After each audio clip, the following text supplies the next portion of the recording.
பொதுவாக எல்லா அம்மன் கோவில்லையும் அம்மன் தன்னோட இடது காலை மடித்து வலது காலை தொங்கவிட்டபடி இருக்கிற காட்சி தான் தருவாங்க.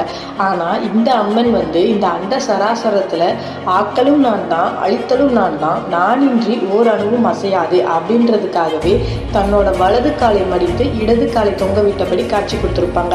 அவங்க வேற யாரும் இல்லை, நம்ம இருக்கன்குடி மாரியம்மன் தான். இருக்கன்குடி மாரியம்மனோட வரலாறை தான் நம்ம இந்த வீடியோவில் பார்க்க போகிறோம்.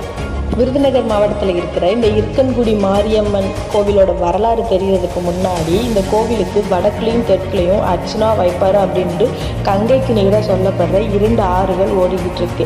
அந்த ஆறுகளோட வரலாறு என்னன்னு நம்ம பார்த்துடலாம். மாரியம்மன் கோவிலுக்கு வடக்கே ஓடுற அர்ஜுனா ஆறானது வத்ராப்பு அப்படின்ற இடத்துல இருந்து மகாலிங்க மலையிலிருந்து உற்பத்தியாகி வருது. இந்த ஆறோட வரலாறு மகாபாரத காலத்தில் வனவாசம் போன பஞ்ச பாண்டவர்கள் காடு மேடெல்லாம் கடந்து வந்ததுக்கப்புறம் மகாலிங்க மலையாடி வாரத்துக்கு வந்த